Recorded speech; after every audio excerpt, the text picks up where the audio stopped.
Bonsoir, bonsoir. Tellement bon d'être dans la maison de Dieu. Amen. Hein? De retrouver nos frères et nos sœurs, partager nos souffrances, nos manquements, nos victoires. C'est merveilleux, non? Hein?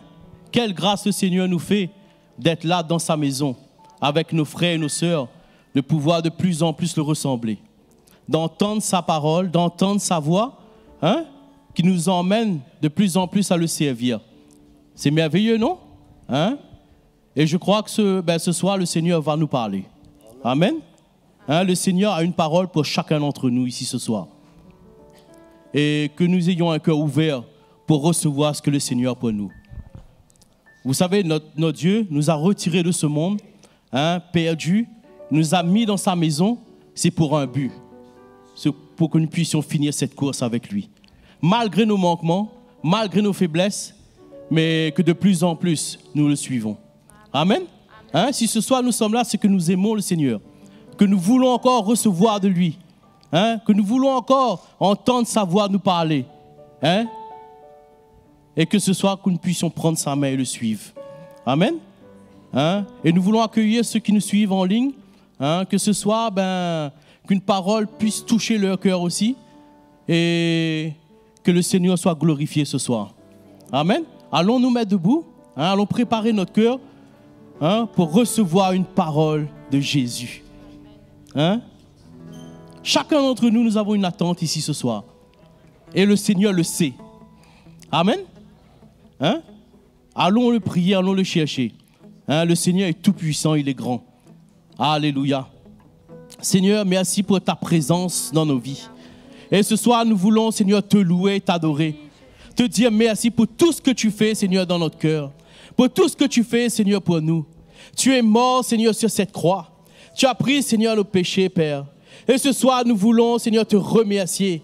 Au travers, Seigneur, de nos chants, de notre adoration, de notre louange, Seigneur Jésus. Car tu mérites toute la gloire, Seigneur Père. Oui, Jésus, car tu es grand et tu es bon.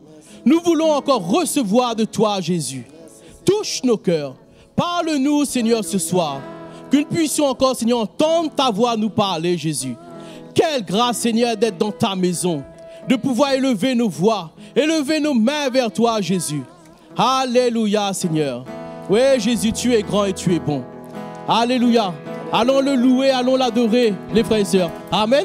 Il est vivant. Notre Dieu est un Dieu vivant.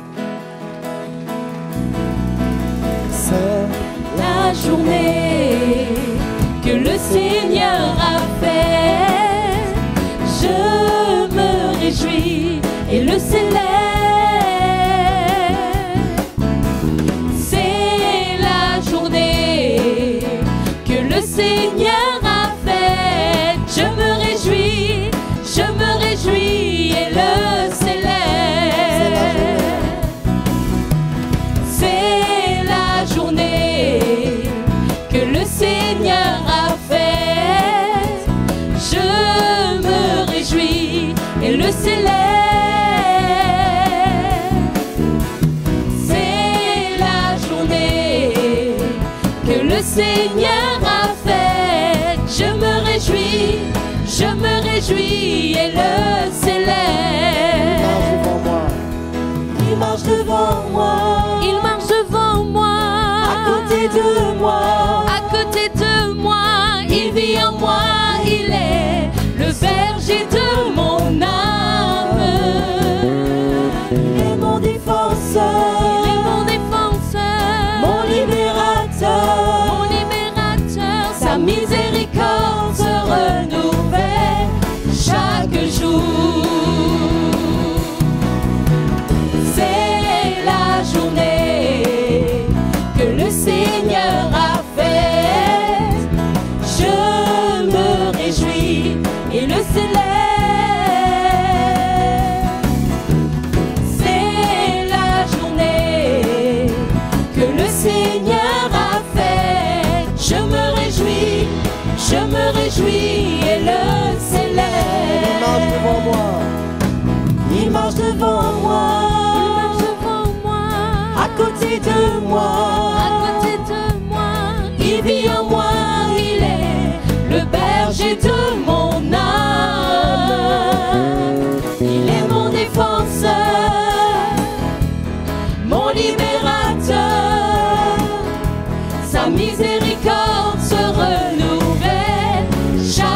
jour. C'est la journée.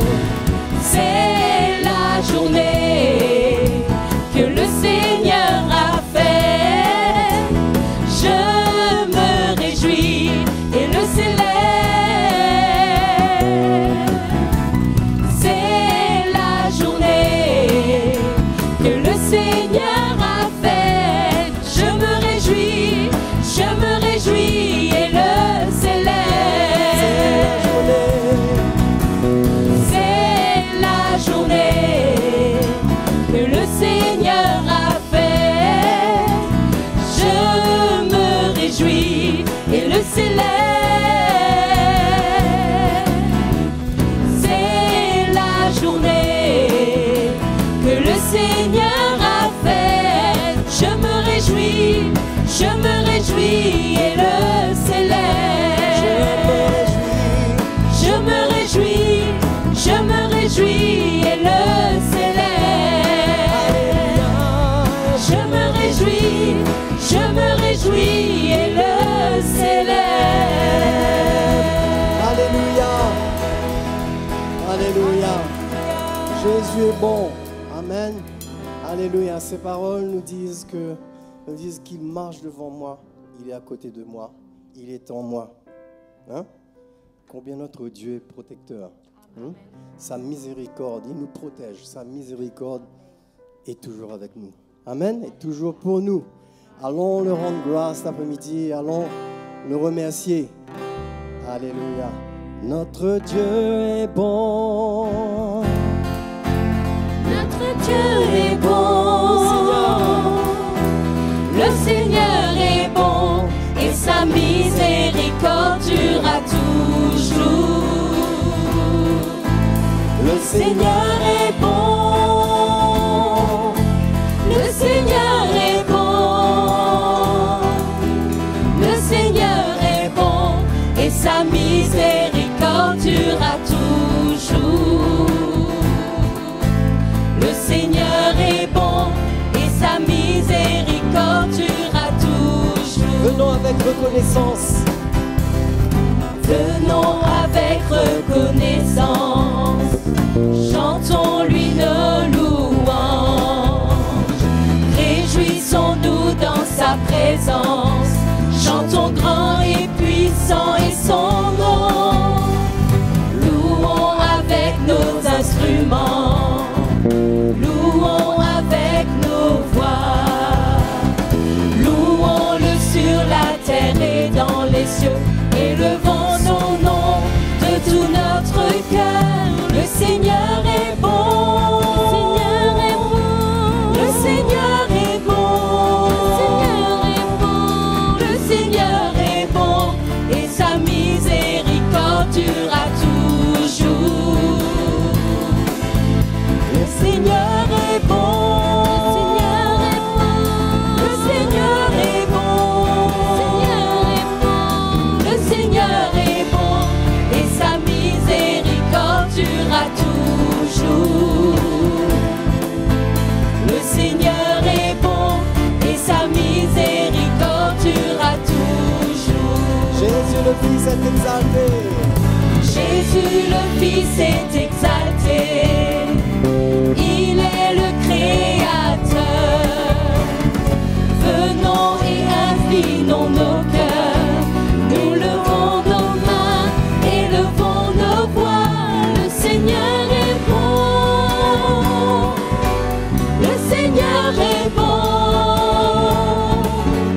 Le Seigneur est bon et sa miséricorde durera toujours. Le Seigneur est bon. Le Seigneur est bon. Le Seigneur est bon et sa miséricorde durera toujours. Le Seigneur est bon et sa miséricorde durera toujours. Jésus le Fils est exalté. Jésus le Fils est exalté. Il est le Créateur. Venons et inclinons nos cœurs. Nous levons nos mains et levons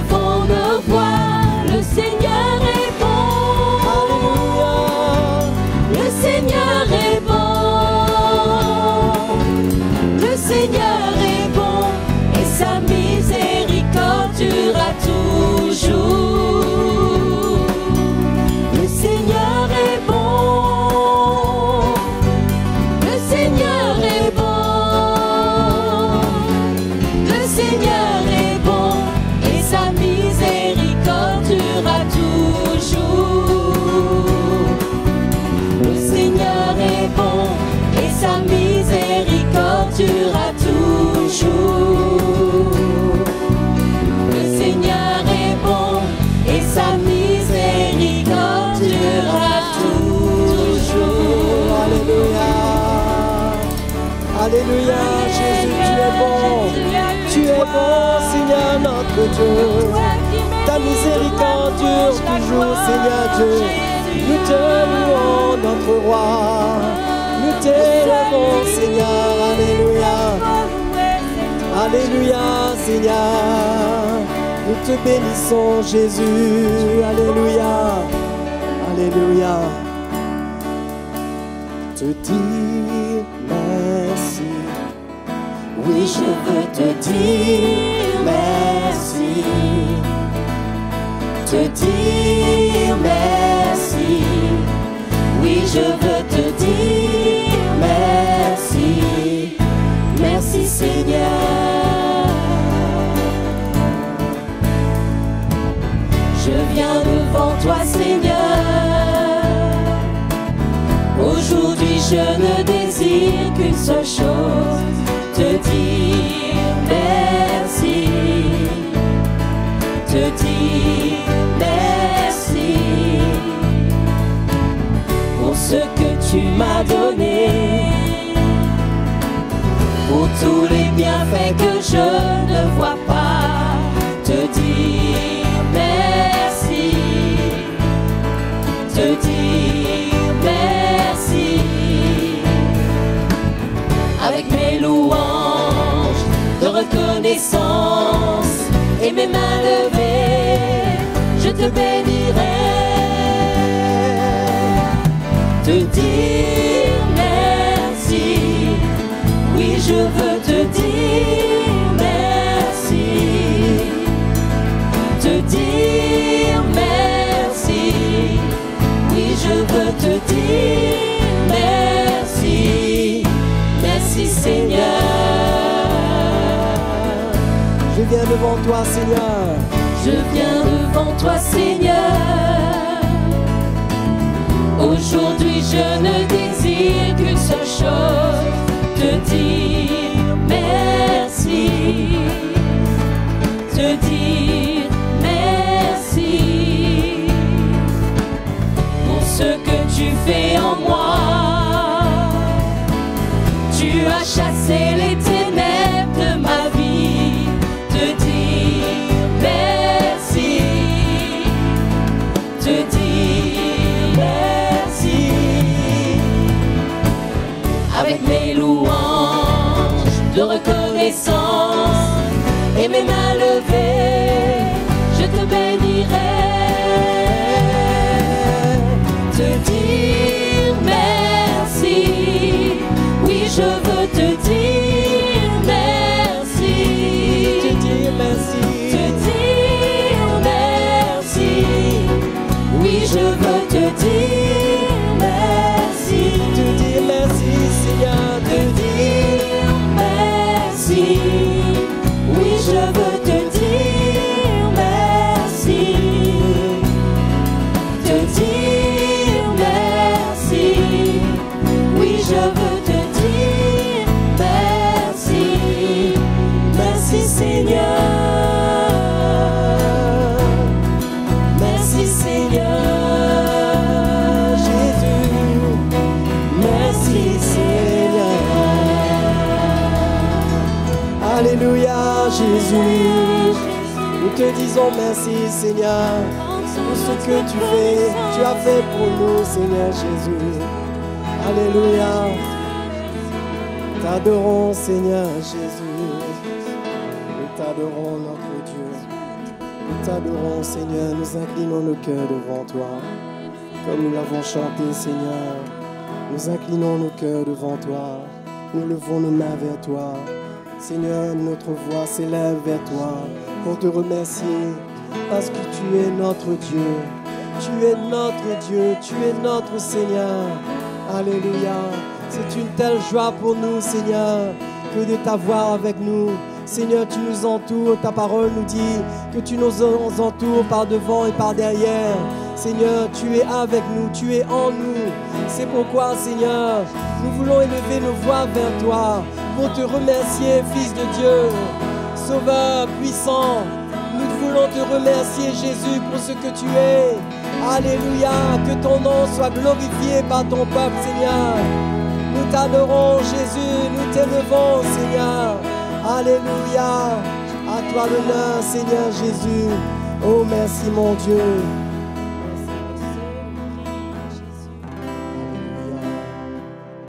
Merci, Seigneur. Merci, Jésus. Dieu tout-puissant, plein de gloire,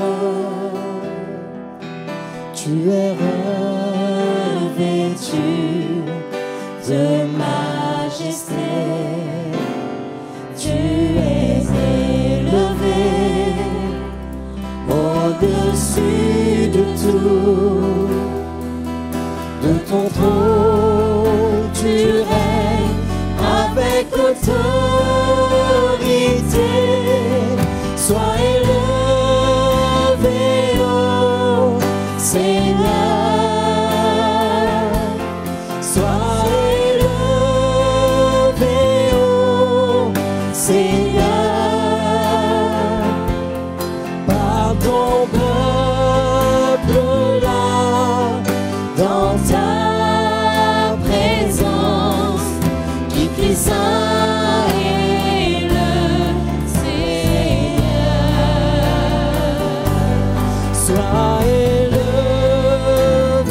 ô Seigneur.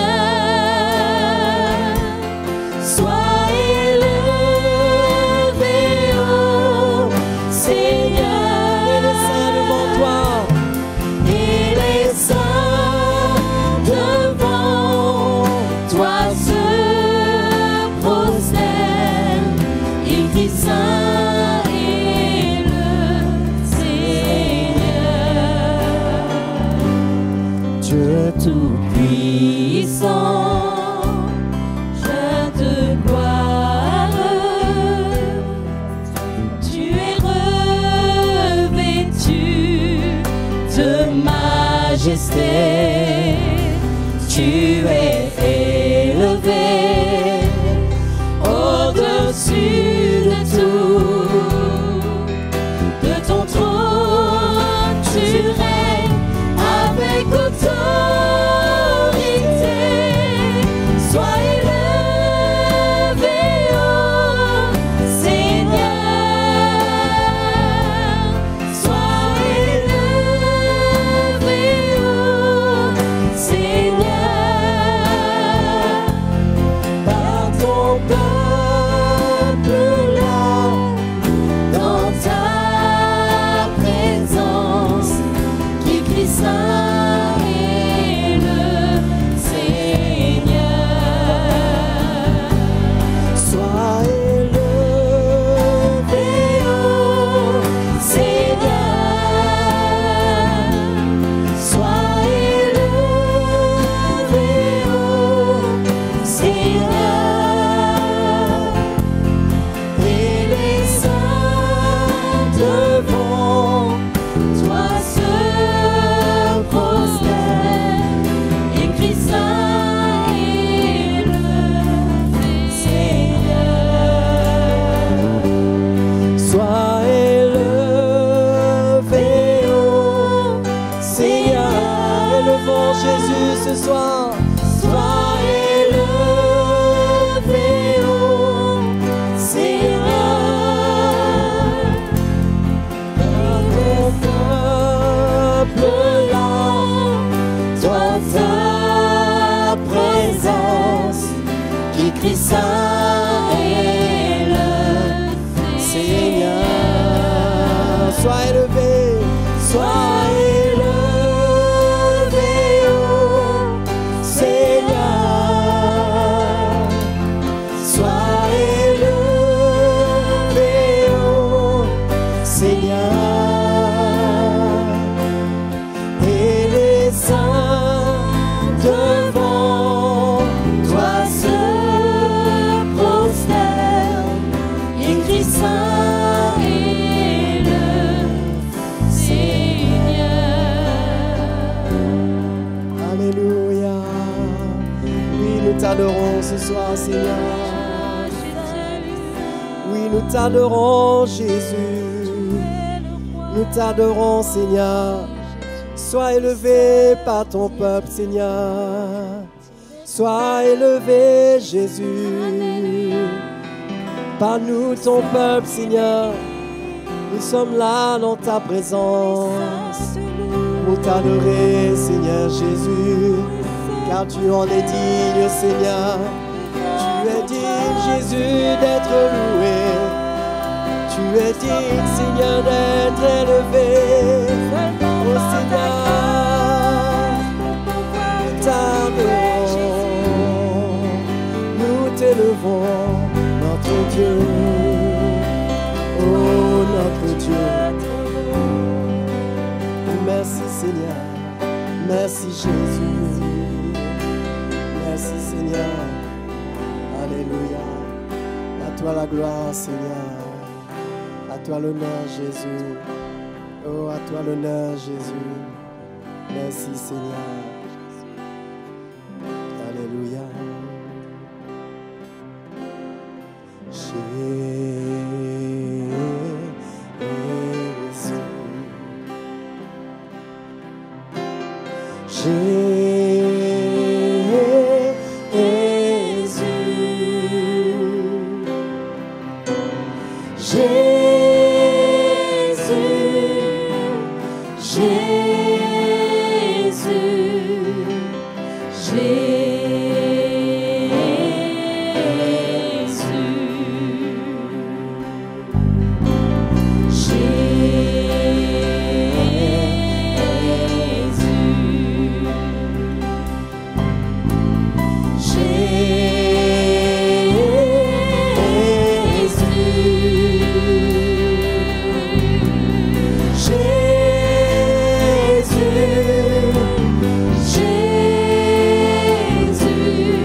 Chantons le nom de Jésus ce soir.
Alléluia, merci Seigneur.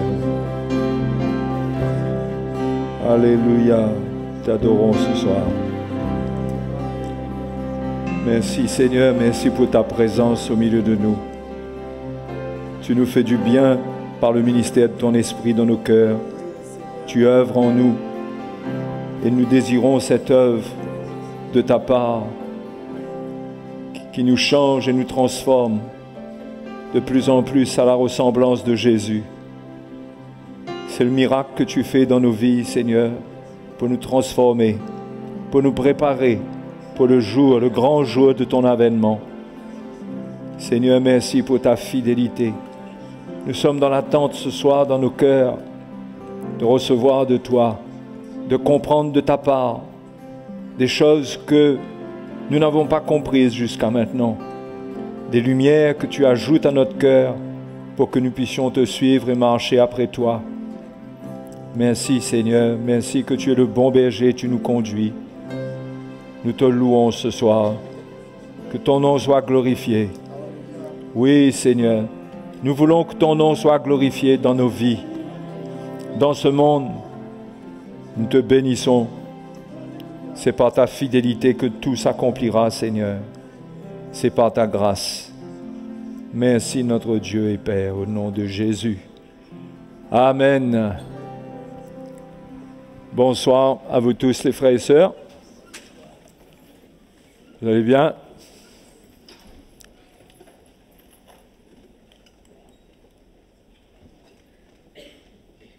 Bon, vous êtes contents qu'on a 2 jours ensemble? Hein? Qu'on passe 2 jours ensemble dans la présence du Seigneur ensemble et à nous attendre de la part de Dieu à une intervention du Seigneur dans nos vies. Plus nous allons vers la fin des temps, plus nous avons besoin d'une intervention puissante de Dieu dans nos vies. Nous ne pouvons plus nous permettre d'être complaisants envers nous-mêmes et de nous contenter de suivre comme nous sommes là, mais nous devons ressentir qu'il y a une croissance dans nos cœurs, qu'il y a quelque chose que Dieu fait, qui est réel, dont on peut témoigner, qu'on n'invente pas, et c'est l'œuvre de sa grâce, c'est sa main dans notre vie. Et chaque chrétien devrait pouvoir témoigner de cela. Sinon, il y a fort à parier qu'il est tombé d'un esprit religieux, tradition, chrétienne, où servir le Seigneur, marcher avec Jésus, n'est plus qu'un principe de vie, mais ne contient plus la vie elle-même. Et la vie chrétienne, c'est participer à la vie de Christ. Hein? Donc le Seigneur veut nous éclairer pour que, par la foi qu'il dépose dans nos cœurs, que nous puissions répondre à cet appel qui est de posséder sa vie. Un jour, nous posséderons sa gloire, nous revêtirons sa gloire entièrement. Mais aujourd'hui, dans l'étape dans laquelle nous sommes appelés à posséder la vie du Seigneur en nous et qu'elle grandisse dans nos cœurs, parce que notre force dans ces derniers temps, c'est pas nous-mêmes, c'est pas la bonne église dans laquelle on se trouve, hein?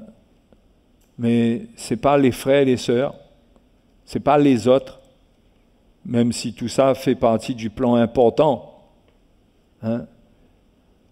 Mais c'est l'œuvre que Dieu fait en nous. Hein? Rien ne peut remplacer le travail de Dieu dans nos vies. C'est pourquoi l'Évangile est annoncé. Ce n'est pas pour ronronner dans nos oreilles et amener un petit encouragement, mais l'Évangile, c'est le travail de Dieu, c'est la révélation de l'œuvre de Dieu. Ce que Jésus a fait pour nous, révélé dans nos cœurs, ça accomplit l'œuvre de Dieu dans nos vies. et l'œuvre de Dieu dans nos vies. Jésus a dit, je bâtirai mon Église et les portes du séjour des morts ne prévaudront point contre elle. Hein?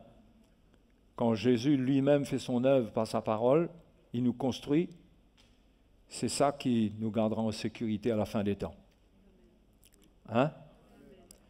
Donc, il faut vous assurer que le Seigneur vous défie, qu'il ne vous écrase pas, mais qu'il vous défie, et que la vie chrétienne n'est pas un long fleuve tranquille, où parfois on ne sait pas trop si le bateau il avance, si on ne sait plus où est la descente, où est la montée, mais on doit sentir qu'on y va, quoi. Hein? On grandit, on apprend du Seigneur, on se consacre au Seigneur. OK? Mon message n'a pas vraiment directement affaire à ce que je viens de dire, mais ça c'est un encouragement pour vous par rapport à l'Évangile, à la poursuite de la vérité pour nos vies. Pour nos vies. La vérité doit nous challenger. Elle doit aussi nous encourager, nous rappeler ce que nous sommes dans le Seigneur, parce que parfois nous sommes attaqués sur les choses basiques, nous pouvons être déstabilisés. Mais la vérité est là, il faut prier qu'elle soit toujours là. Hein? Et ce soir, j'aurais aimé faire une lecture avec vous dans le livre du prophète Zacharie.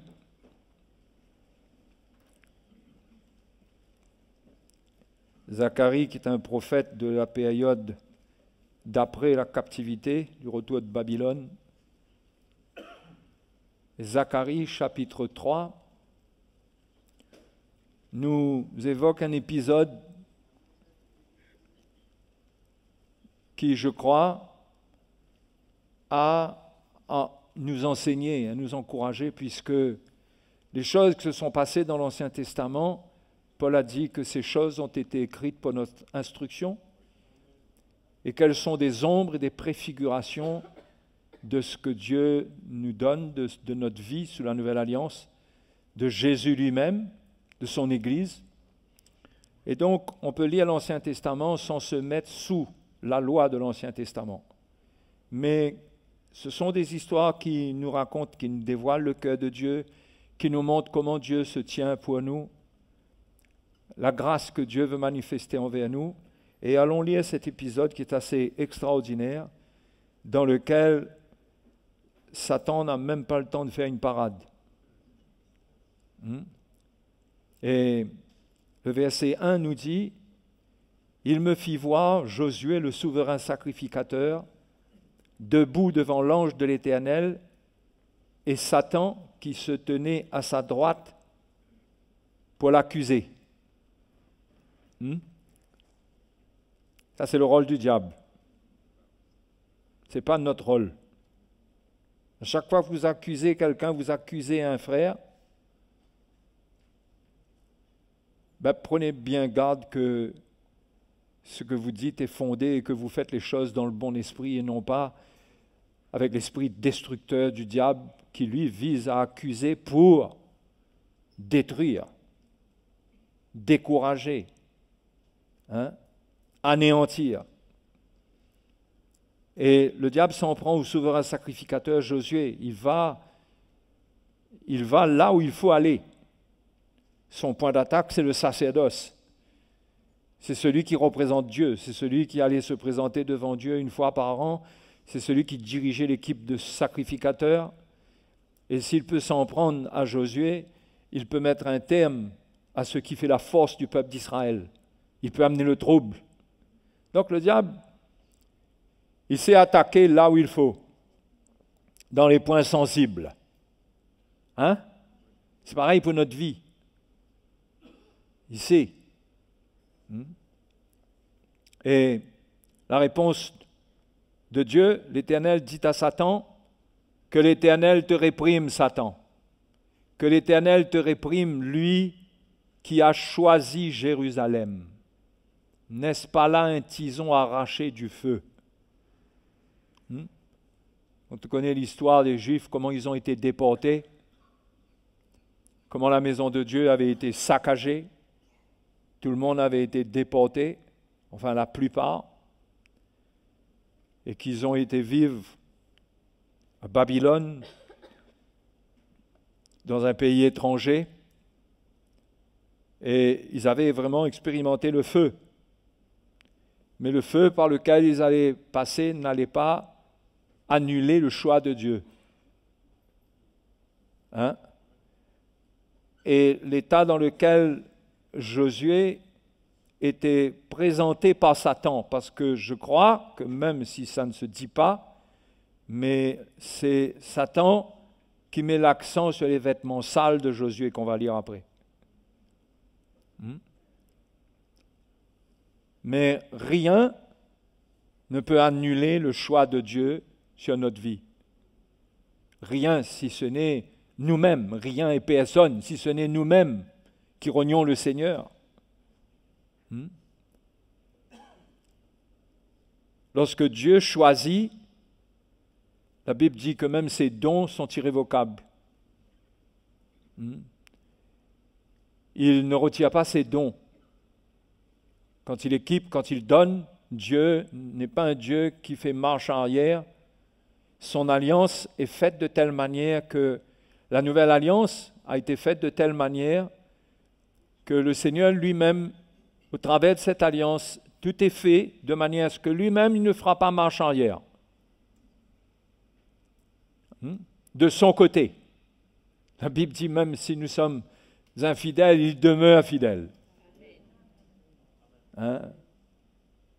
Ça ne veut pas dire que nous devons vivre comme des infidèles. Ça dit si nous sommes infidèles. Ça ne dit pas vivez une vie d'infidélité. Et Dieu demeure fidèle. De toute façon, quel que soit le cas, Dieu demeure fidèle. Mais c'est nous qui pourrions nous mettre dans un état où ensuite il est difficile pour nous de revenir dans la foi, de remanifester la foi. Mais ce que la parole de Dieu exprime ici, c'est que, et c'est la réponse de Dieu, c'est que Dieu a choisi. Et les frères et les sœurs, quand Dieu nous choisit, quand il nous a mis à part, depuis la fondation du monde, il nous connaissait, il nous a permis de connaître l'Évangile. C'est son choix. Et quand nous avons répondu à son choix, il n'y a plus rien qui peut remettre cela en question. Parce que Dieu est fidèle. Et Dieu est avec nous, il n'est pas contre nous. Il est pour nous. Alléluia. Il est pour nous. Et c'est le rôle du diable de nous faire comprendre, de nous faire croire le contraire. De nous montrer ce qui ne va pas dans notre vie. Et regardez comment Josué était au verset 3. Regardez l'état dans lequel il était, lui, le souverain sacrificateur.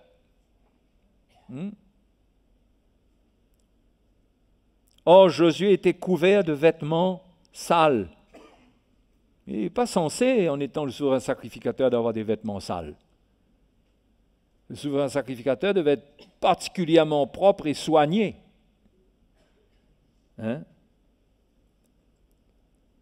Et il se tenait debout devant l'ange. L'ange, prenant la parole, dit à ceux qui étaient devant lui, « ôtez-lui les vêtements sales. » Puis il dit à Josué, « Vois, je t'enlève ton iniquité et je te revais d'habits de fête. » N'est-ce pas extraordinaire que non seulement Dieu ne tient pas compte des accusations de Satan et le réprime pour sa volonté d'accuser. Quand on regarde dans l'histoire de Job, c'était pareil. À un certain moment, le Seigneur dit à Satan, il dit « Mais tu m'excites à le perdre sans motif. Cet homme est intègre, il est droit, il se détourne du mal et tu m'excites à le perdre. » Et Dieu reprend l'ennemi. Et les vêtements sales, pour le Seigneur, c'était simple. On enlevait les vêtements sales, on lui donnait non pas seulement des habits propres, mais des habits de fête.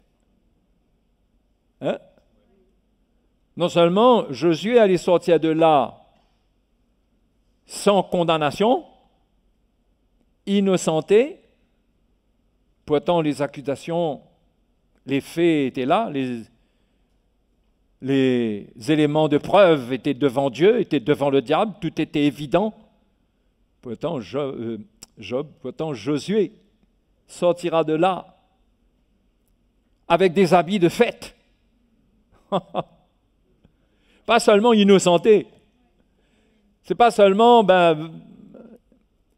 va et ne pêche plus. Jésus l'avait dit à cette femme. Hein?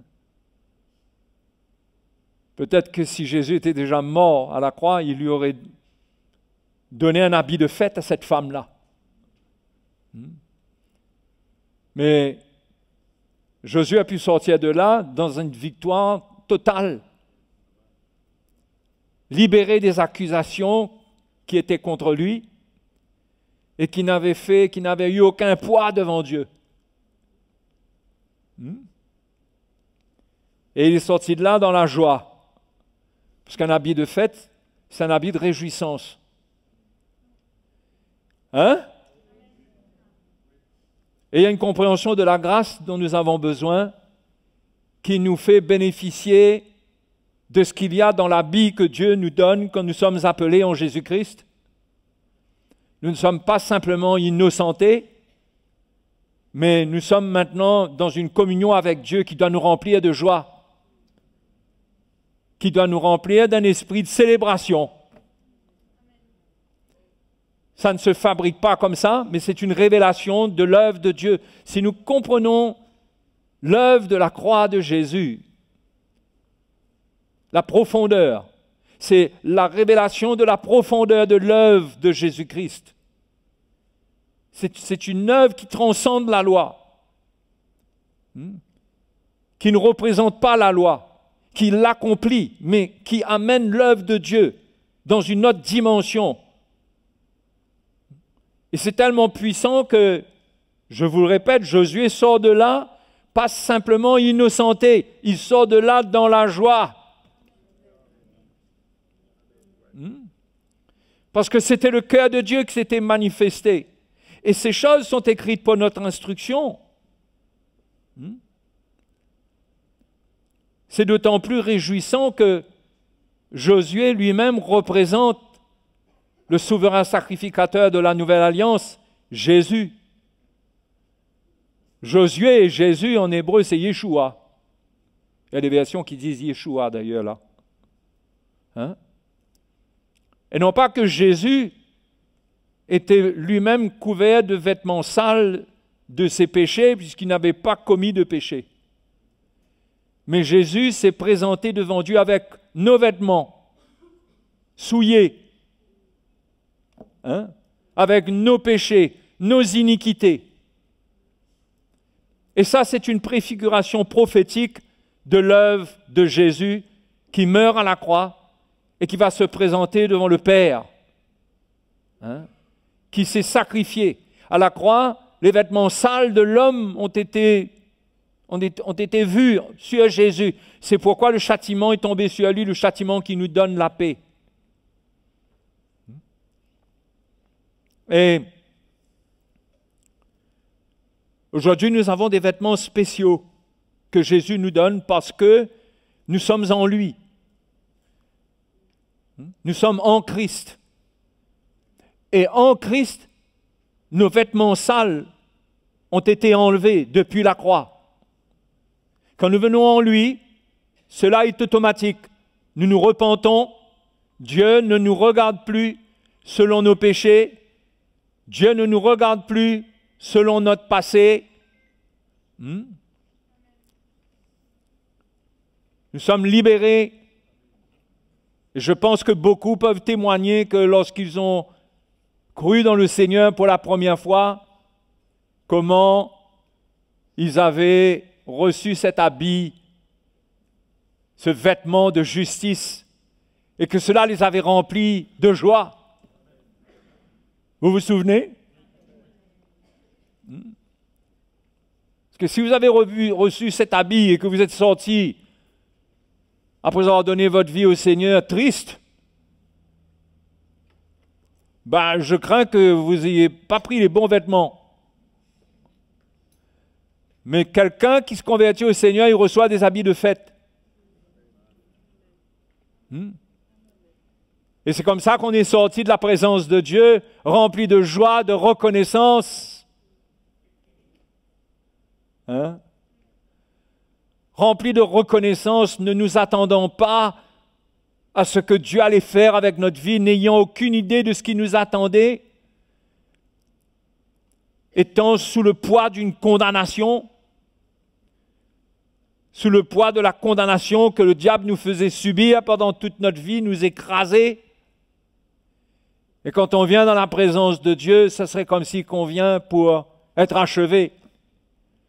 Mais voilà qu'on entend l'Évangile, la bonne nouvelle, et qu'on entend le cœur de Dieu comme on l'entend ici, où cette fois-ci, Dieu dit que l'Éternel te réprime, Satan.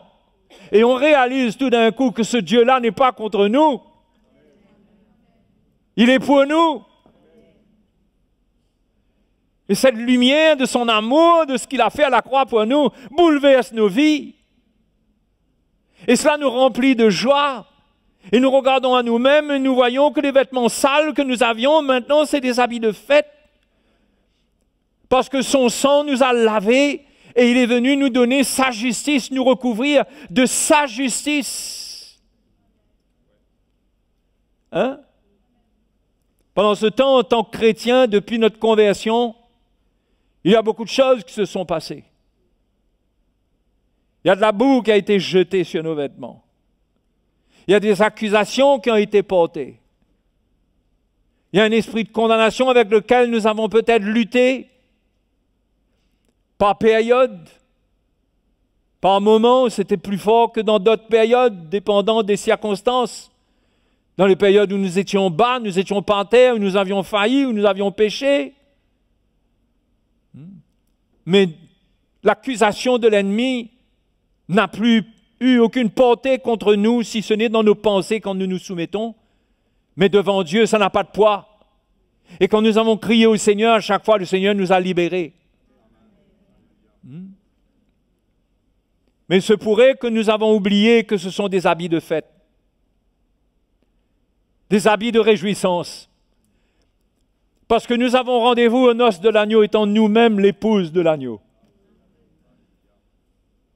Nous devons nous préparer comme l'épouse de Christ, prête, revêtue d'habits de fête, comme la fiancée qui est dans la joie, dans l'attente de son mariage, qui n'a pas de tristesse quand elle envisage le mariage et qui a beaucoup de situations qui arrivent.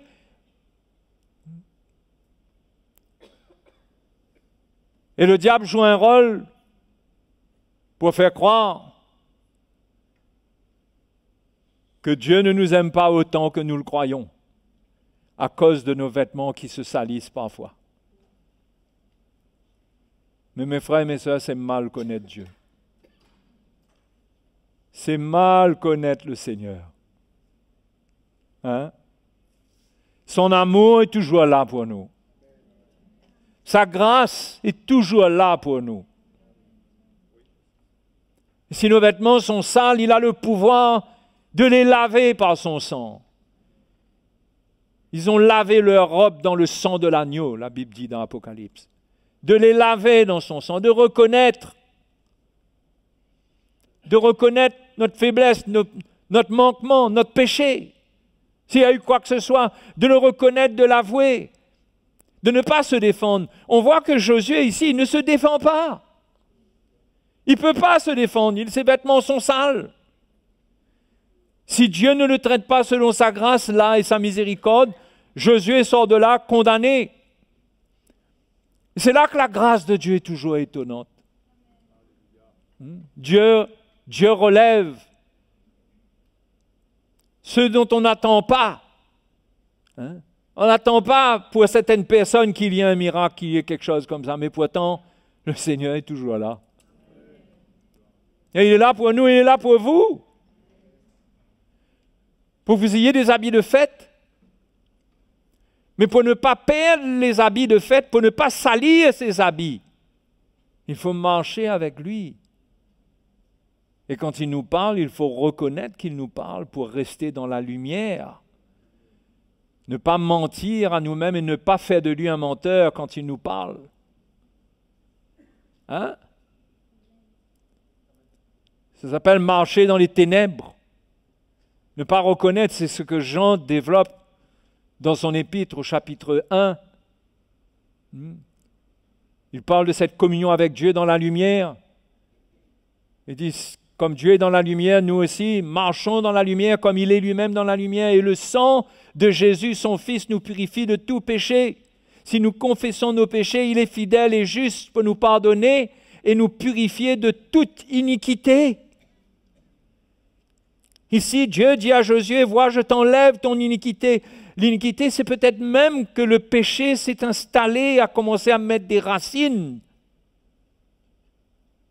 Mais l'œuvre de la croix a pris en compte l'iniquité. Pas simplement les actions du péché, mais quelqu'un peut se retrouver dans une situation où il est prisonnier du péché et c'est devenu un cancer, c'est devenu de l'iniquité qui a pris sa vie. Le péché s'est installé.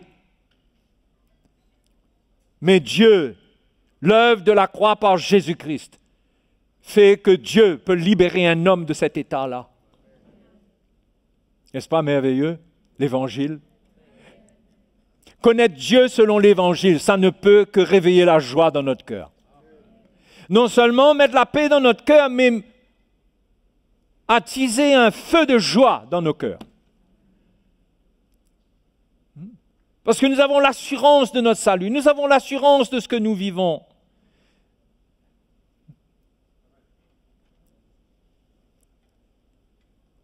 Et donc, le point important, c'est de ne pas se justifier comme Josué. S'il y a de la saleté quelque part, laissons le Seigneur nous défendre.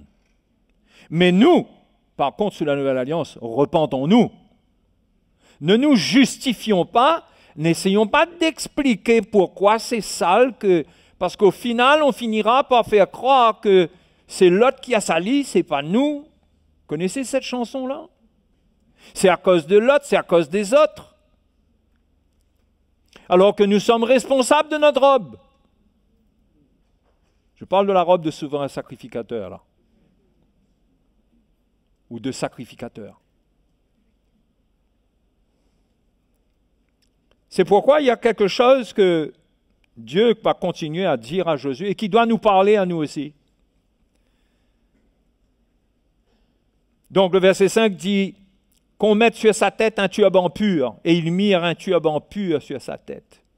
Sa tête a dû être rafraîchie de toutes les pensées de condamnation qui l'accablaient. Parce que ce qu'on voit dans l'esprit, ce que Zacharie a vu, c'est ce qui s'est passé dans l'invisible et que Josué subissait. Il devait se sentir tellement indigne qu'il avait oublié qu'il a été choisi, que ce n'est pas lui qui s'est choisi, c'est Dieu qui l'a choisi. Ça, c'est important. Et ils lui mirent des vêtements. L'ange de l'Éternel était là. Et l'ange de l'Éternel, peu pas de temps, il construit Josué. Il parle à Josué comme s'il n'y a pas eu de problème là. Donc, Satan peut se retirer. C'est fini, l'affaire est finie là, c'est réglé. Maintenant, on va de l'avant. Vous comprenez comment Dieu traite avec nous?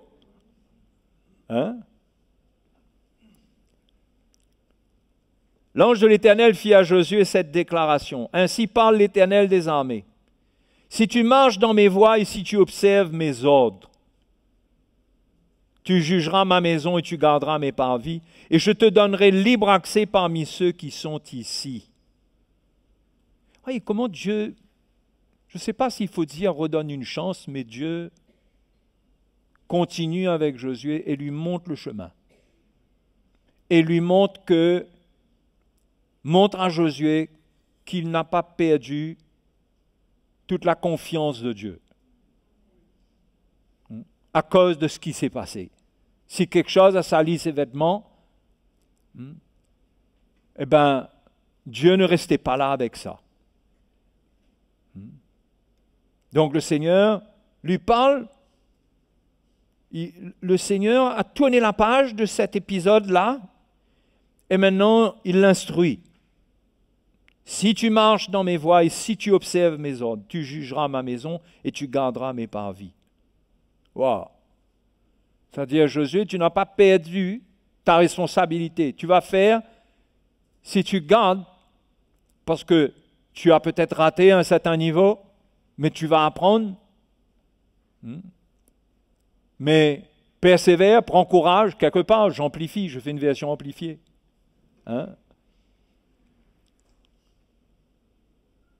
Mais il y a de la place pour toi, malgré tout cela. Tu as un habit de fête, réjouis-toi et sais à moi, c'est ce que Dieu est en train de lui dire. Ne regarde pas derrière. Et je te donnerai libre accès à ceux qui sont parmi ceux qui sont ici. Écoute donc, Josué, souverain sacrificateur, toi et tes compagnons qui sont assis devant toi, car ce sont des hommes qui serviront de signe. Voici, je ferai venir mon serviteur le germe. Ça parle de Jésus qui allait venir. Jésus qui était le germe, qui était la semence. La première semence par laquelle Dieu allait commencer une nouvelle création, une nouvelle race. Des fils et des filles pour lui, au travers de Jésus. Il est le germe. Car voici pour ce qui est de la pierre que j'ai placée devant Josué. Il y a 7 yeux. Vous avez lu là? Si c'était en créole, on aurait dit 7 yeux. Il y a 7 yeux sur cette seule pierre. Voici, je graverai moi-même ce qui doit y être gravé, dit l'Éternel des armées. J'enlèverai l'iniquité de ce pays en un jour. Ça parle du jour où Jésus est mort. Là, Dieu est en train de parler à Josué de choses que Josué ne peut pas comprendre, à mon avis. Il ne peut pas comprendre la portée de ce que Dieu est en train de lui dire. C'est un peu comme nous. Quand Dieu nous parle, souvent on ne comprend pas la portée des paroles de Dieu. Mais là, Dieu est en train de lui annoncer quelque chose qu'il allait faire par le germe qui allait venir, par Jésus, par le Messie. Et il parle d'une pierre qui est devant Josué. Mais cette pierre représente Jésus lui-même. Le prophète Ésaïe au chapitre 28 nous parle de Jésus comme étant cette pierre que Dieu allait mettre en Sion pour fondement. Une pierre solide, éprouvée, une pierre précieuse, une pierre de prix. Et cette pierre, ça parle du fondement sur lequel l'Église allait être établie. Ça parle de Jésus dans son aspect fondement pour nous, dans ce qu'il est en tant que fondement pour notre vie. Et Dieu dit sur cette pierre, je graverai moi-même ce qui doit y être gravé. Donc, en Jésus-Christ, Dieu a mis sa parole pour nous sous la nouvelle alliance. Il a gravé lui-même sa volonté, des choses qui n'avaient pas été révélées sous l'ancienne alliance et avant la venue de Jésus. Il allait graver cela, il allait faire connaître par Jésus-Christ qu'est-ce qu'il allait faire dans la vie des hommes qu'il allait appeler. Et il dit sur cette pierre, il y a 7 yeux. Je préfère dire 7 yeux finalement. Les Français, ça va écorcher leurs oreilles, ce moment-là. 7 yeux. Ça veut dire quoi? Ça veut dire que sur cette pierre, qui est le fondement, que Dieu allait donner à l'Église et aux hommes qui allaient croire, il y a la plénitude du regard de Dieu sur cette pierre. Dieu, 7 c'est le chiffre de la plénitude. Dieu allait d'une manière spéciale prendre soin de tous ceux qui allaient accepter Jésus comme fondement pour leur vie.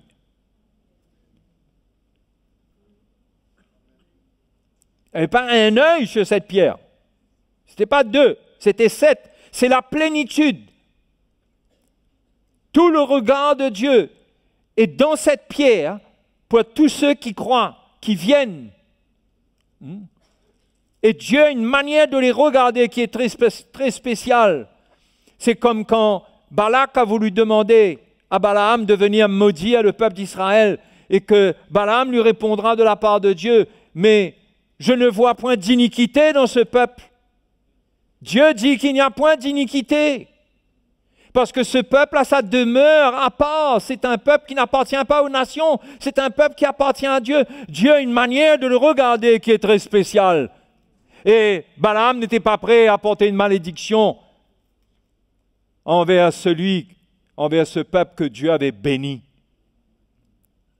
Et il n'y a pas de malédiction ni de condamnation qui peut se porter contre notre vie. Hein? Mais sur cette seule pierre, en Jésus, il y a tout le regard de Dieu. Et Dieu a gravé quelque chose dans la pierre. Alors essayez de voir que toute la parole de Dieu pour notre vie est gravée sur cette pierre par Jésus. Jésus est la parole vivante de Dieu.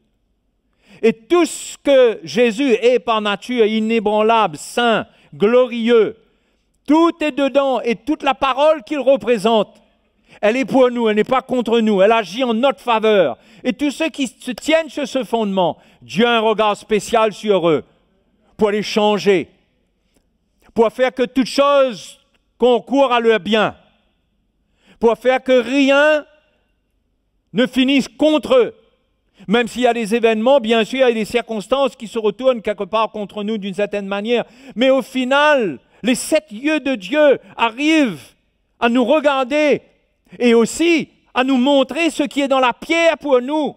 Dieu nous donne aussi son regard sur ce qui est gravé pour que nous puissions avoir la révélation de ce que Christ est pour nous et comment il n'y a pas de condamnation pour nous, comme pour Josué.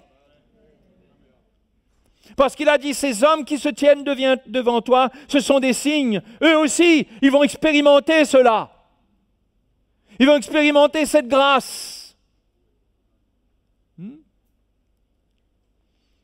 Et tout cela était annonciateur de ce que le Seigneur allait faire à la croix. De ce que nous allions devenir. De ce que Jésus allait devenir pour nous comme fondement. C'est pourquoi nous devons rester avec l'enseignement fondamental de la parole du Seigneur, avec le message de la croix, parce que la croix de Jésus, c'est ce qui a gravé la parole de Dieu dans la pierre. Et nous devons avoir une révélation du message qui est en Christ dans sa mort pour nous, parce que ça contient toute la grâce, toute la miséricorde, toute la volonté de Dieu pour nous.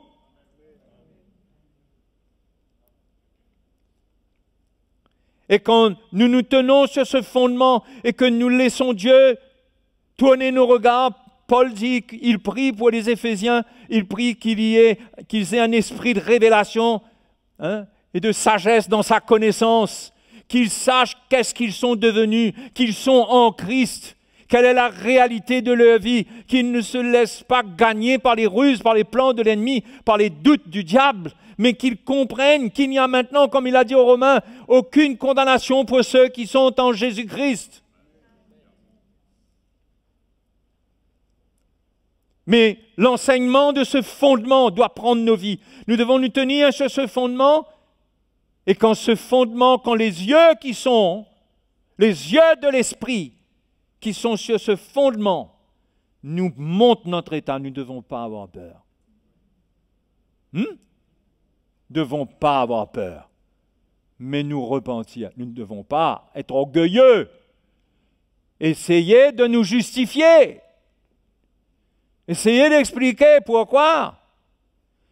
Parce que quand on tombe là-dedans, on retourne dans le rôle de l'ennemi qui accuse.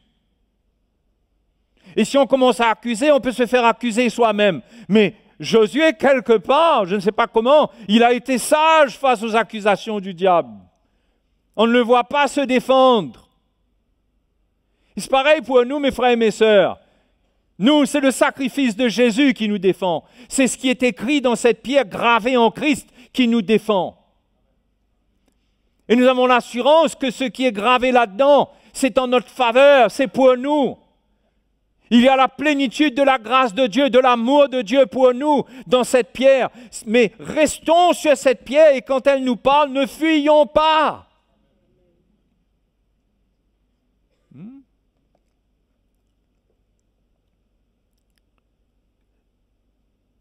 dans Ésaïe 28.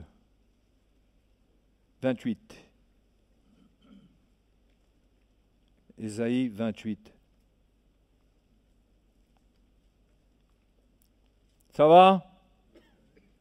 Alléluia.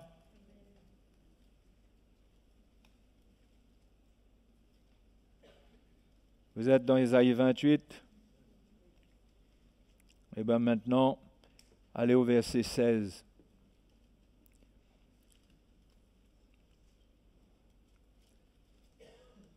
C'est pourquoi ainsi parle le Seigneur l'Éternel.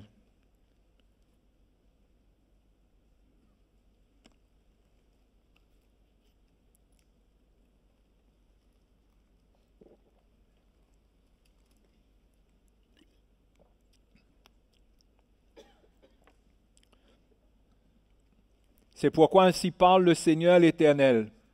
Voici, j'ai mis pour fondement en Sion une pierre. C'est la même pierre dont on est en train de parler là, une pierre éprouvée.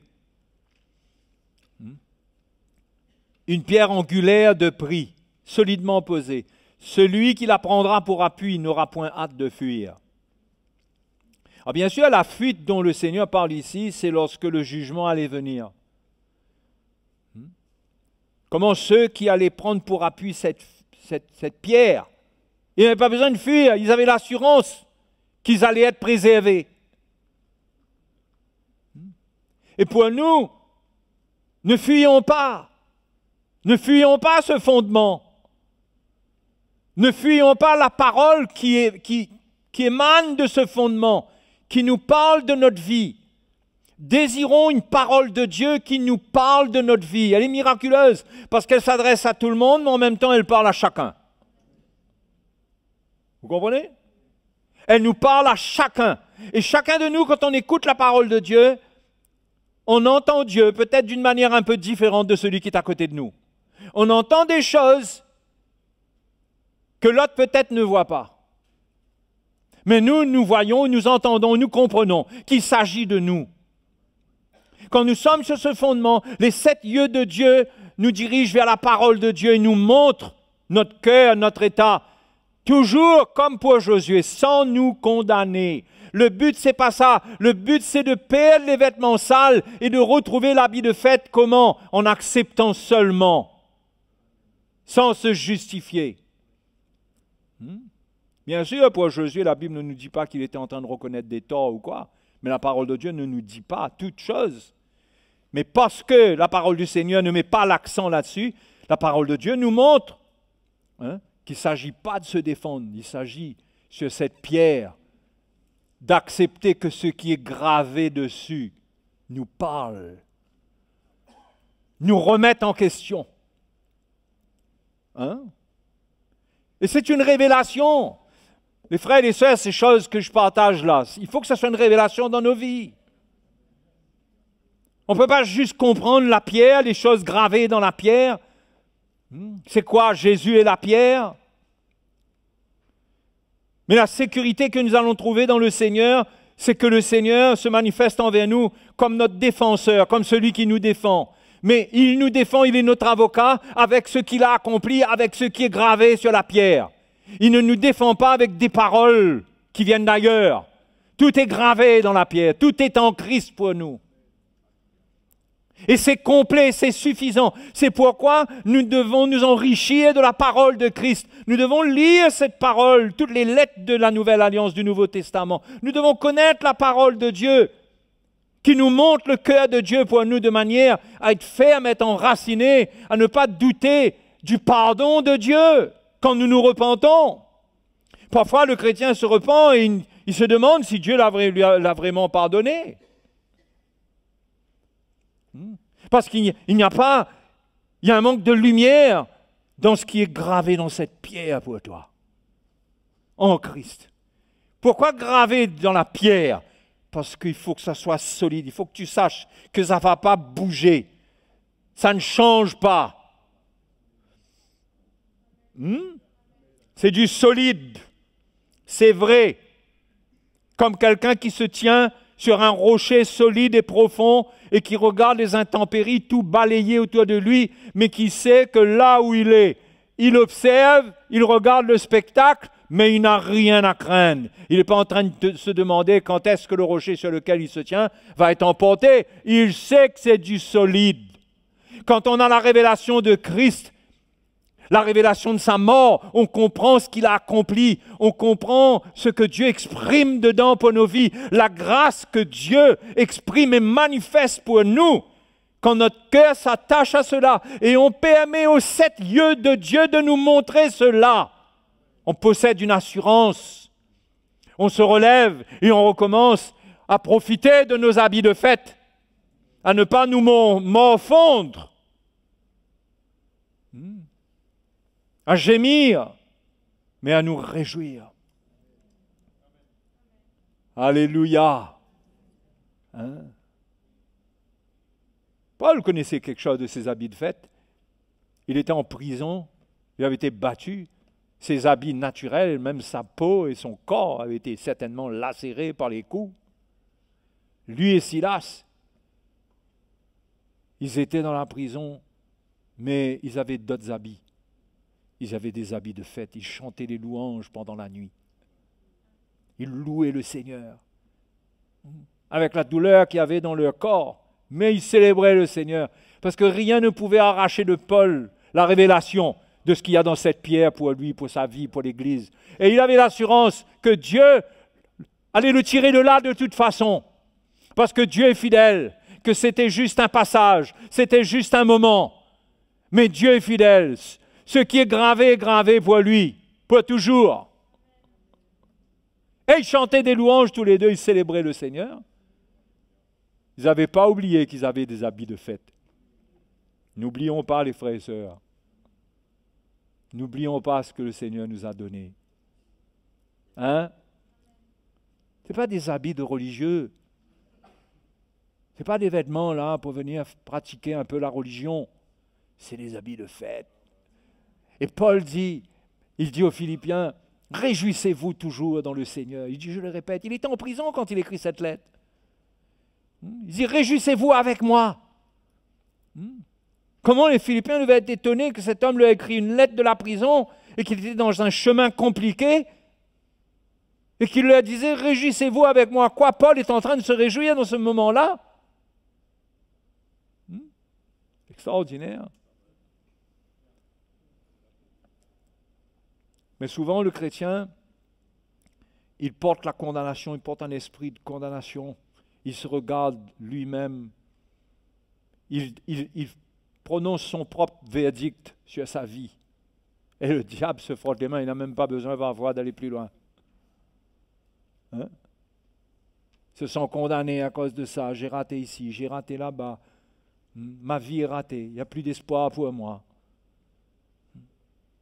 Alors que rien n'a enlevé les habits de fête qui sont là. Ces habits sont là. Enlève un peu la poussière, tu vas les trouver. Alléluia. Hein? Et encore une fois, souvent on endure un esprit de culpabilité, de condamnation, parce qu'on ne se soumet pas totalement à la parole de Dieu, on ne soumet pas notre vie. Ce que Dieu a dit à Josué, c'est important. Il dit, si tu fais ça, si tu jugeras ma maison, tu auras, si tu observes mes commandements, tu auras un accès libre.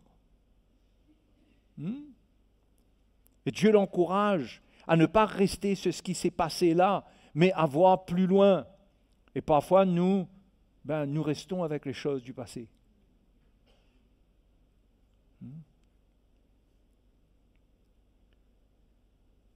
Le passé transporte le mensonge du diable. Vous savez ça? Le passé transporte le mensonge du diable. Pourquoi?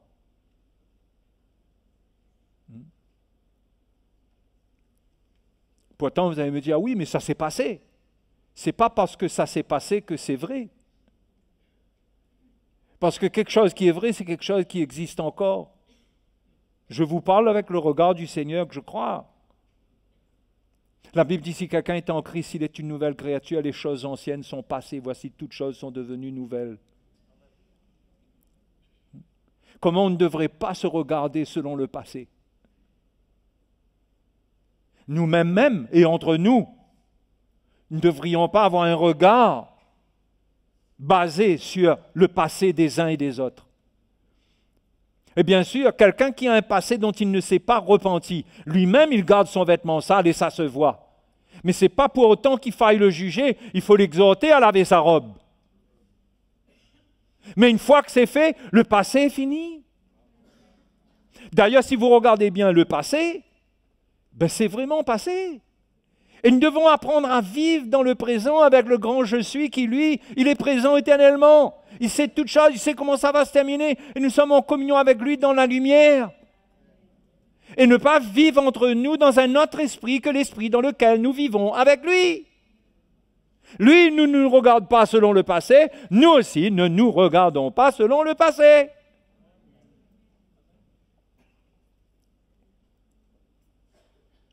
Ah oui, frère, oui, mais, il faut s'édifier avec l'amour de Dieu. C'est pourquoi la Bible nous dit que l'amour de Dieu croit tout. L'amour croit tout. Ça veut dire quoi? L'amour finit avec le passé. L'amour croit tout. Oui, mais il a fait ça, il a déjà fait ça, il a fait ça. Tu sais pas, toi. Mais l'amour croit tout. Il faut savoir ce qu'on veut. Si on veut l'amour de Dieu nous fera surpasser tout ce qui est arrivé et on pourra continuer à vivre une communion avec le Seigneur et les uns avec les autres. Parce que, frères et sœurs, s'il y a quelque chose qui est gravé sur cette pierre, c'est le nouveau commandement. C'est d'ailleurs les deux commandements dont un vient de l'Ancien Testament, mais que Jésus nomme et que Paul nomme aussi sous le Nouveau Testament. C'est tu aimeras ton prochain comme toi-même. Mais le premier commandement, tu aimeras le Seigneur ton Dieu de toute ta force, de toute ton âme, de toute ta pensée, etc., etc. Ça, c'est deux commandements qui sont gravés dans la pierre pour nous. C'est-à-dire, nous sommes appelés à vivre ce qui est gravé dans cette pierre, à vivre avec l'amour de Dieu, à venir puiser dans la grâce qui est en Jésus pour vivre avec l'amour de Dieu. Et c'est comme ça qu'on va passer sur les choses, on va pardonner. Ceux qui n'arrivent pas à pardonner, ce sont ceux qui restent avec le passé, qui ne veulent pas oublier. Et on se fait du tort à nous-mêmes.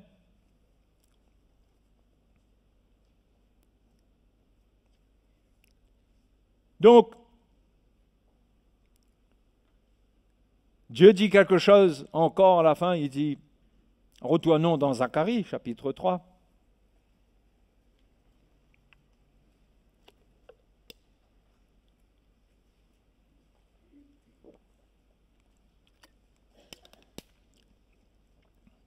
Ça va?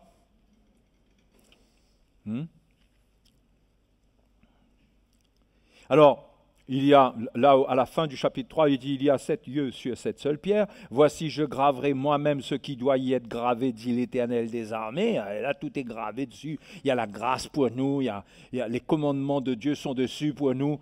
Ce n'est pas écrit sur de la pierre morte, c'est écrit en Christ. Ce n'est pas comme sur l'Ancien Testament, des tu feras ceci, tu ne feras pas cela. C'est quelque chose de vivant. Quand nous sommes sur ce fondement, cette parole, ces commandements, les lois de Dieu deviennent vivantes dans notre cœur. Nous les vivons par la grâce de Dieu, nous pouvons les vivre avec l'amour de Dieu dans notre cœur. Et le Seigneur dit, j'enlèverai l'iniquité de ce pays en un jour. Regardez ce que dit le verset 10. En ce jour-là, dit l'Éternel des armées, vous vous inviterez les uns les autres sous la vigne et sous le figuier.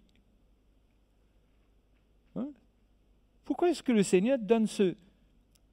Pourquoi est-ce qu'il dit ça? Vous croyez que Dieu il a rajouté un bout de phrase là? C'est suite à l'iniquité qui est enlevée. Il dit, vous vous inviterez. Vous recommencerez à avoir confiance les uns dans les autres. Vous retrouverez votre confiance en moi parce que ce qui est gravé sur cette pierre ne vous condamne pas. Vous allez persévérer dans la foi, mais aussi vous allez vous inviter sous la vigne et sous le figuier. Vous allez retrouver votre communion fraternelle parce que vous ne dépendrez plus des choses qui se sont passées, mais vous allez pouvoir vous regarder avec un regard neuf. Avec le regard avec lequel Dieu regarde. Ou quand il lave le péché, il n'y a plus. où quand le péché est pardonné, c'est fini. C'est pourquoi le Seigneur nous demande de pardonner, parce que si on garde quelque chose que lui n'a pas gardé, on va être en conflit avec lui quelque part, avec sa justice. Mais si nous lâchons, nous allons pouvoir nous inviter. Donc, un des signes que ces choses-là se passent dans la vie d'un chrétien, c'est-à-dire l'iniquité est enlevée, il expérimente ce qui est gravé dans cette pierre, c'est que dans son cœur, il ressent une invitation. Non? C'est l'invitation à ne plus vivre pour soi-même. Et c'est ce que les chrétiens de la première Église ont vécu. La Bible dit qu'ils ont persévéré dans la communion fraternelle. Ils donnaient leur vie les uns pour les autres. Ils prenaient soin les uns des autres. Ils vendaient leurs propriétés, ils amenaient tout cela au pied des apôtres et les apôtres distribuaient cela selon les besoins de chacun. Cette œuvre, ce qui est gravé dans cette pierre, cet amour, renverser les barrières entre eux, non seulement avait fait éclater le mur qui existait entre Dieu et eux, mais en plus, entre eux, ils se sont retrouvés tout d'un coup libres pour s'aimer, pour s'accepter et même pour s'inviter. Pas juste être en paix. Vous comprenez que dans tout ce qu'on est en train de lire là, c'est pas juste un effet qu'on a, on est content, qu'on a un petit quelque chose. Josué, il est content, il n'est pas condamné, et puis ça s'arrête là. Non, ce sont des habits de fête. Il faut se réjouir. Maintenant, ce que ça fait, l'œuvre de Dieu dans nos vies, c'est pas juste que maintenant, ok, on n'a plus rien contre personne. Non, non, non. C'est pas ça la vie chrétienne. Mais on a tout pour tout le monde. C'est pas simplement on n'a plus rien contre personne, on a tout pour tous. On est prêt à donner notre vie. On reçoit cette invitation quand Dieu enlève l'iniquité, parce que c'est lorsque le péché et l'iniquité nous dominent, qu'on se cache, qu'on vit pour nous-mêmes comme des égoïstes, qu'on est insensible, qu'on porte des états de cœur mauvais, qu'on murmure, qu'on se plaint les uns des autres. Mais tout cela ne peut pas nous rapprocher. Mais quand tout ça s'est enlevé et que nous avons un habit de fête, mes frères et mes sœurs, nous venons nous réjouir ensemble. Hein? C'est l'effet de l'Évangile dans notre vie. On s'invite sous la vigne et sous le figuier. C'est-à-dire, c'est un état de cœur où nous sommes attirés vers Dieu, mais nous sommes aussi attirés les uns vers les autres pour vivre notre vie chrétienne dans la communion fraternelle. Et on en finit avec le chacun pour soi. S'il y a quelque chose qui sent mauvais et qui n'est vraiment pas agréable à Dieu, c'est le chacun pour soi. Au fait, Paul dit à Timothée que c'est le premier point qui crée la difficulté dans les derniers temps. Il dit les derniers temps seront difficiles car les hommes seront égoïstes. Égoïstes. C'est des choses qui ne devraient pas exister chez le chrétien. Le chrétien, il doit vivre pour le Seigneur et il doit vivre pour le peuple de Dieu. Il doit vivre pour les autres parce que Jésus est venu mourir pour les autres. Il est venu mourir pour le plan de Dieu, mourir pour les autres, donner sa vie pour les autres. Et s'il vit, il vit pour Dieu et il vit pour nous. S'il a accompli cette œuvre, ce n'est pas ensuite pour aller quelque part et dire au peuple de Dieu, maintenant débrouillez-vous, et aux apôtres, débrouillez-vous. Non, il prend soin, il est toujours là. Et c'est pareil, c'est le même esprit qui nous anime. Nous ressentons, il y a un amour qui est gravé dans cette pierre qui doit prendre notre cœur, où nous ressentons que nous ne pouvons plus vivre pour nous-mêmes.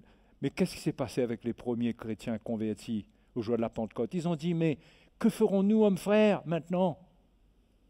Ils ont été baptisés, mais que ferons, avant d'être baptisés, ils ont dit, mais que ferons-nous?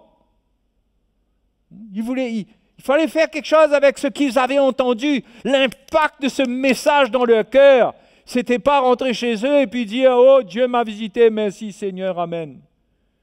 C'était maintenant quoi faire? Et je pense que si on comprend l'évangile du Seigneur, et qu'on l'accepte et qu'on s'humilie et qu'on laisse les 7 yeux qui sont sur cette pierre et qui nous montrent qu'est-ce qui est gravé sur cette pierre. Si on laisse cela nous parler, cela va travailler nos vies, va nous humilier, va nous briser, va nous changer. Mais l'œuvre finale, c'est que sur cette pierre sera édifiée la maison de Dieu. C'est le fondement de la maison de Dieu. On ne peut pas bâtir la maison de Dieu sur un autre fondement. C'est pourquoi il faut nous assurer que nous annonçons ce qui est gravé sur la pierre. Et c'est pourquoi aujourd'hui il faut se méfier. Parce qu'il y a beaucoup de gens qui racontent un tas d'histoires qui ne sont pas gravées sur la pierre. Et on crée des espérances trompeuses dans le peuple de Dieu et on fait des chrétiens des gens qu'on sait, qu'ils vont mal finir, ils vont se décourager, ils vont être dégoûtés parce qu'ils ont l'impression que Dieu leur a menti. Mais Dieu ne leur a pas menti, ce sont les hommes qui ont fait croire qu'il y a des choses qui sont écrites et qui ne sont pas écrites. Comprenez? Donc ça c'est un autre sujet. Mais ce soir, on veut remercier le Seigneur ensemble. Alléluia. On veut avoir notre habit de fête, pas notre habit de défaite. Hein? Notre habit de joie. Alléluia. Hein? Vous devriez être comme quelqu'un qui a un habit de fête et quand vous vous rendez à l'église ou quand les gens vous regardent, vous disent où est-ce que tu vas comme ça? Tu as l'air d'être vraiment content d'aller là où tu vas, regarde comment tu es. Mais est-ce que ce n'est pas plutôt l'autre question qui se pose souvent? Le pauvre, où est-ce qu'il va comme ça? Le pauvre. Ça, c'est sa religion, ça. Mais nous avons des habits de fête. Allez, mettons-nous debout. Hein? Vous savez, les frères et sœurs, moi, je ne vais pas vous dire là, allez là, on va chanter, on est dans la joie, etc., etc. Oui, bien sûr, on va louer le Seigneur et tout. Mais c'est la révélation qui va nous rendre heureux. Jésus a dit à Pierre, tu es heureux, fils de Simon. Mais ce n'est pas la chair et le sang qui t'ont révélé cela, c'est mon Père. Il faut la révélation. La révélation, quand ça touche notre cœur, ça nous anime de joie. Parce que la révélation transporte la vérité pure. Hein? Transporte la vérité pure. Et ça saisit notre cœur. Alléluia. Hein? Qu'on puisse glorifier Jésus ce soir. Qu'on puisse le glorifier ce soir. Il nous a révélé, il a commencé à nous révéler ce qui est gravé sur cette pierre. Hein, le message de la croix, la saine doctrine. Hein? Nous le bénissons pour cela. Oh, merci Seigneur. Allons lever nos mains, allons remercier le Seigneur ensemble en toute simplicité. Si vous êtes dans la joie ce soir, réjouissez-vous. Si votre vêtement est sale, eh ben, humiliez-vous devant le Seigneur. Le Seigneur est là pour vous. Alléluia. Retrouvez vos habits de fête. Retrouvez la joie dans le Seigneur. Oh, merci Seigneur. Merci Seigneur. Merci Jésus.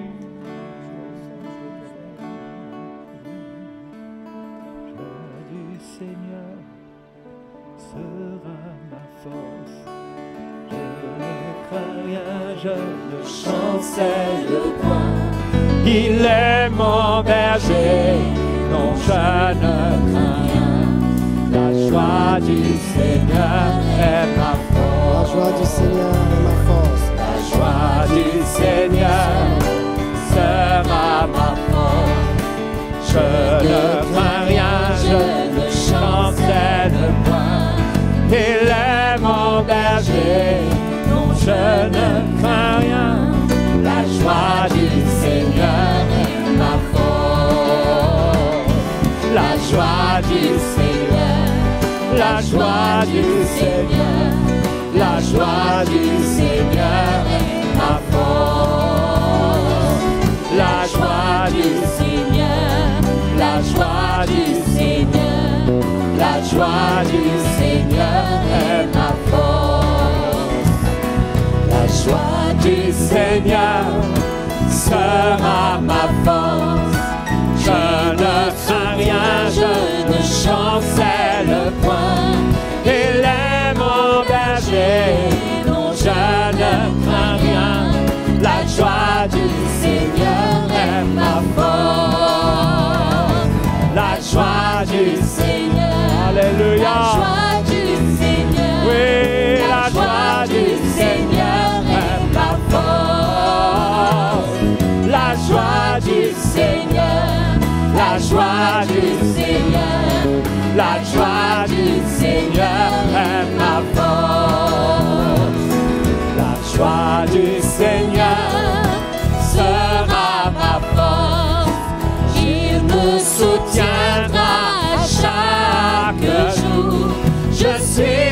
entourés de grâce et d'amour.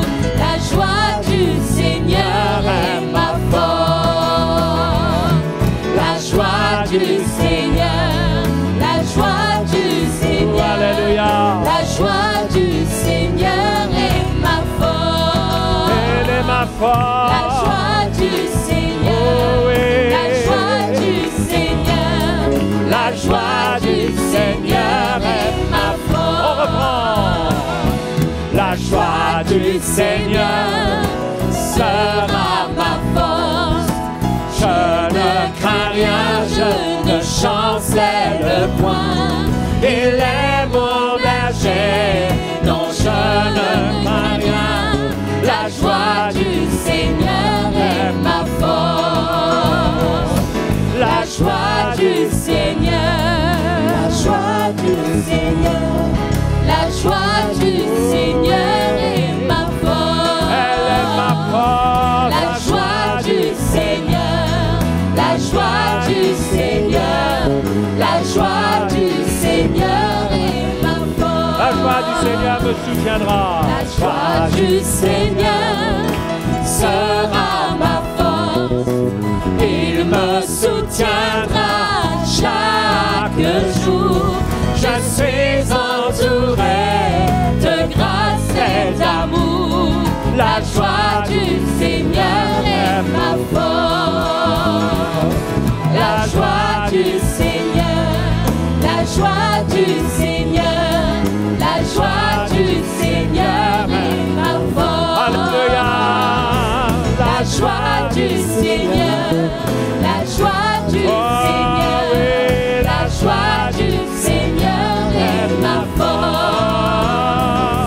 La joie du Seigneur, la joie du Seigneur, la joie du Seigneur est ma force. La joie du Seigneur, la joie du Seigneur, la joie du Seigneur est ma force. Alléluia. Alléluia. La joie du Seigneur sera ma force. Et vous? Hein? Ensemble, trouvons la joie du Seigneur, de le servir ensemble, de le glorifier, de faire connaître son nom, son évangile, d'être des enfants de Dieu, fiers de Dieu, de connaître Dieu. Que celui qui se glorifie de le connaître. Il n'y a aucune gloire dans notre chair en nous-mêmes. Mais Dieu nous a fait cette grâce et il nous demande de nous réjouir. De nous réjouir. Ce n'est pas parce qu'on n'est pas à l'origine de cela qu'on n'a pas le droit de se réjouir. Au contraire, on a tout reçu gratuitement. On ne veut tirer aucune gloire. Si on avait fait, on aurait tiré une gloire et on se serait réjoui parce qu'on a tiré une gloire dedans. Mais nous, on se glorifie dans le Seigneur à cause de ce que lui, il a fait. Il a toute la gloire. Il n'y a personne un jour qui prendra un micro. Il n'y a personne un jour qui prendra un micro si on a dans le ciel pour dire j'ai accompli quelque chose. C'est Dieu qui va tout dire. Dieu va récompenser. Dieu va dire toi tu as accompli ça, tiens je te donne ça. Il n'y a personne qui viendra vous dire tu as oublié Seigneur, mais il y a un bout là que tu n'as pas mentionné. Dieu sait toutes choses. Ses 7 yeux voient toutes choses. À lui soit toute la gloire. Réjouissons-nous, ne laissons pas la tristesse nous prendre. Et je vais vous dire une chose, s'il y a une chose qui gâche le chrétien, c'est de compromettre avec l'esprit du monde, avec le péché, avec des états de cœur qui ne sont pas bons. Il faut s'humilier, se repentir et ressentir notre misère. Et la Bible dit qu'il nous élèvera au temps convenable. Quand nous nous humilions, il nous relève. Faisons pas comme si rien n'était et on continue avec des choses mauvaises. Mais reconnaissons. Mais reconnaître, ça ne veut pas dire que je dois transporter une tristesse permanente. Je reconnais, mais je suis dans la joie devant le Seigneur. Mon cœur peut être brisé pour un temps, mais je ne serai pas brisé tout le temps. Je serai dans la joie devant mon Dieu. Alléluia. Donc demain, on a rendez-vous ici pour célébrer le Seigneur. Si jamais demain, il y a quelqu'un qui vient là, non, c'est pas comme ça qu'on parle. Demain, nous viendrons ici pour célébrer Jésus. Hein?